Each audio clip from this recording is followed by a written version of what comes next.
Welcome, everyone, to episode 26 of Trend Talks BizSec. I'm your host, Jon Clay, VP of Threat Intelligence at Trend Micro. And my co-host today is Ed Cabrera, Chief Cybersecurity Officer at Trend Micro. Ed, how are you today? I'm doing fantastic. It's October, Cyber Awareness Month. So a good topic today, too. Yeah, it's also becoming fall, and it's like 49 degrees here, Ed. I know you're in the state of Florida where it's nice and warm, so Yes. I'll try to get the heat off you here. But interesting topic today, obviously with this recent attack of Hamas against Israel. There's been a lot of discussion around the cyber aspect of it, and we thought we would share with the audience some thoughts and opinions around what's going on in this and what we could expect to see. So, Ed, let's kick this off a little bit about kind of what are we kind of seeing already in this conflict? Who's targeting who, and how are they targeting folks in the different groups? Well, it's still early going, and information is still coming in on potential actual cyber attacks. We know for sure there has been definitely a heightened level of sort of cyber activity that's happening. Now, let's be honest, Israel's always, even before this tragic weekend, has been on a war footing and has been blocking and tackling, vast amounts of attacks. This just seems to now have possibly now amplifying it. And what we're seeing now, and where you see some reporting out there, is that you have self-proclaimed hacktivist groups, that are jumping in. So pro-Hamas, pro-Palestinians coming in and attacking Israel, or claiming that they're attacking Israel. You also have groups like KillNet, albeit low order, DDoS attacks, but they're obviously known for really pro-Russian, anti-Ukraine, and attacking Ukrainian infrastructure from a DDoS perspective, as well as other Western countries. So you're seeing, and obviously the attacks coming directly from Iran. So this activity is sort of, from the reporting that we're seeing and reading, it is happening. It's just a question of impact. Yeah, it's interesting. You got to wonder: are we in a cyber war, just like we are with Ukraine and Russia? Can we classify this as cyber war? But like you said, I think on the hacktivist side, I've seen where they're taking down news. They're trying to deface news websites, and a lot of websites are being defaced at this point.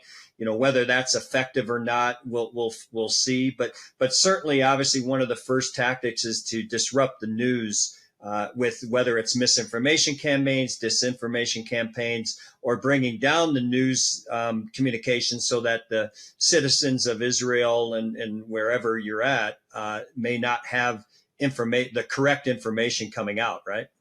Yeah, no, exactly. So the misinformation is sort of big and a concern, right? Especially when you're really, the eyes of the world are upon, Israel and what is happening there. And so this war with Hamas, obviously disinformation really has a greater impact than during normal circumstances. But I would say you also have other sort of trending attacks that prior to this happening, that we know that it's been documented. Iran attacked, I believe in September, a railroad system. At least it's been attributed to Iran. Same thing, water supply. Albeit, then you take the water supply issue, as now there was some misinformation being reported about the water supply being tainted or compromised recently, and so therefore, that's the concern for the Israeli government, obviously, to combat that misinformation.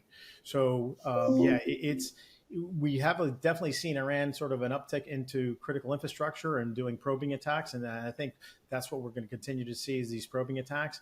But it's hard to tell, right? When you look at Russia and Ukraine, we did expect a full blown cyber war to occur, and it's still unknown to see, obviously some of the mitigation efforts in the early in the beginning in Ukraine of moving very quickly infrastructure to the cloud to increase resiliency. If that was a big part of sort of mitigating any kind of attack, or campaigns. So it's going to be interesting going forward.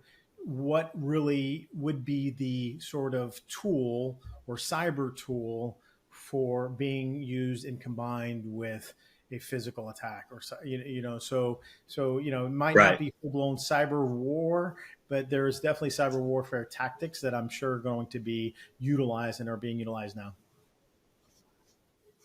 Yeah, the other thing that's interesting around the misinformation is obviously that's bleeding now into the rest of the world, because obviously both sides want to have the right message going out to the rest of the world to build sympathy for each other, right? So obviously, like a lot of social media now, we're starting to hear talk about concerns around that happening, and what is really truth now anymore online, when you can do misinformation campaigns out there that are very realistic. It's hard to tell the difference between truth and untruth. And I think that's going to be a challenge for the rest of the world that's dealing with, whether it's Russia, Ukraine, or whether it's Hamas and Israel right now, or whatever new conflict that comes up in the future, right? Yeah, no, definitely. And I think we've seen possibly there might be, um, the Russians have really focused on and honed their skills on misinformation campaigns, and we all know that and have lived through that. And so this collaboration that was signed in January of 2021 between Iran and Russia, it seems like that'd be one of the sort of benefits of that collaboration that Iran can possibly really focus in on, and on developing any TTPs and or infrastructure from that collaboration to help them with misinformation campaigns at minimum. Yeah, and I think that's probably the biggest worry that Israel has right now, that Russia has been collaborating a lot with Iran as part of that agreement, teaching them what they've learned. They're probably teaching them what they learned as part of the current conflict they're in with Ukraine. What is working, what isn't working. Let's take what works and utilize it in this conflict, right? No, absolutely. And so, yeah, it's capacity building, right? And it's one of the things that, you can either capacity build by leveraging infrastructure and services by that, partner entity. And here you can see, obviously, early on, some declarations of groups such as KillNet, as I mentioned earlier, that are voicing their support for Iran in conducting attacks. So there is this tapping into this collaboration, not only a one-to-one, but one-to-many situation where they potentially could do some capacity building at a larger scale. But I would say this: it was just announced today, or at least possibly yesterday, that Israel is standing up some civilian cyber brigades, right? And so it's something that happened in the Ukraine too at the start of the war, is developing these groups to really go after or force multiply the effects of any kind of cyber attacks. And that goes into from a Right. mainly a defensive perspective, right? But also you can see opportunities from an offensive, or a denial or degrading of your, other countries' infrastructure and their capabilities. Yeah, I think for sure any type of conflict like this, you're going to start bringing out the patriotic hackers who want to help their side. And, these are typically, hackers that may be doing it, for monetary reasons, typically. But when this happens, they turn into patriotic hackers, and they look after, how can I use my skill set to go after my adversary in that respects. So, I think that's going to be a challenge for both sides. What I think is interesting in this conflict, Ed, is that if you think about the Gaza Strip right now, there's really not a lot of uh, ways to attack it, because it's offline, right? I mean, they took offline. The power's out, water's out. Food is tough to get in there. So so then the question now is who is Israel would be attacking at this point? Yeah, I mean, I think obviously for them, cyber has been at the heart of sort of their uh, strategy from a military perspective and a defensive perspective, for many, many years, right? And so I think you're absolutely right when it comes specifically to the Gaza Strip. I mean, the infrastructure, and they're currently under siege, so no water, power, and uh, uh, and, and communications probably pretty much shut down. So the effect of using some kind of cyber capability in that narrowed sense probably might not be, one of the things that they have to do. So you would think that possibly for them is utilizing cyber from a perspective of gathering intelligence, understanding what other groups and capabilities, monitoring possible attacks, possibly from Iran, possibly from these other, groups or self-proclaimed activist groups or proxies, and Yeah. being able to be on that defensive posture. So offensively, absolutely, if it stays regional and localized to where it's at, the cyber aspect of it is going to be combating misinformation, combating denial of service attacks, and then obviously protecting their critical infrastructure. I think those are the key areas that they'd be focused in on. And so offensively, it would be more on, okay, what, long term, if this particular war then becomes more of a regional, problem, and then you have Iran fully engaged or other countries engaged, then then you can bring to bear possibly, the cyber offensive capabilities a lot better. So Yeah, and I think what we could see fall out of this is obviously is Israel having a tighter support with Ukraine, because you have Russia and Iran, and that's who they are targeting. They're concerned about. So you could see that escalate a little bit. So now you have these two conflicts that could kind of merge into a similar thing with the cyber component, at least. Let's shift a little bit here, Ed, and obviously, one of the things that is going to be targeted here is critical infrastructure. And I know, like the U.S. has been trying to do a lot with our critical infrastructure, but let's talk a little bit about what can an organization who's in critical infrastructure, what can they kind of expect right now, and then what should they be planning for, and how can they prepare to defend themselves against an attack now? yeah, no, you make a great point too, because albeit Israel's critical infrastructure is at in the crosshairs right now, right, of Hamas, and being able to possibly bring it down if they possibly could.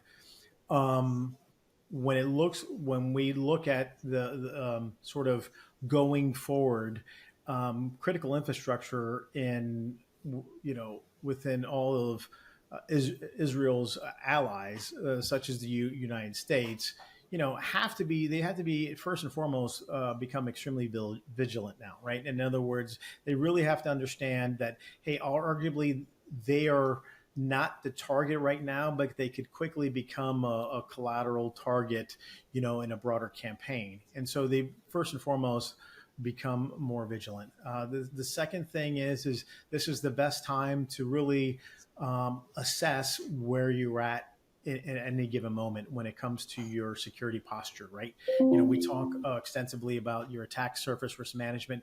This is no better time than actually understanding your OT attack surface and your IT attack surface, and wherever those from a Venn diagram perspective overlap, and understand that attack surface, right? So it's a really a good time for critical infrastructure to really start, okay, what do we need to do to really assess, test our controls, our security controls, and then obviously then mitigate and or then improve and learn from those assessments, and start doing it now, right? And that could be anything from a tabletop, very high level strategic one, which should be happening frequently, but even from a pen testing perspective, really engaging those types of services to really shore up your infrastructure.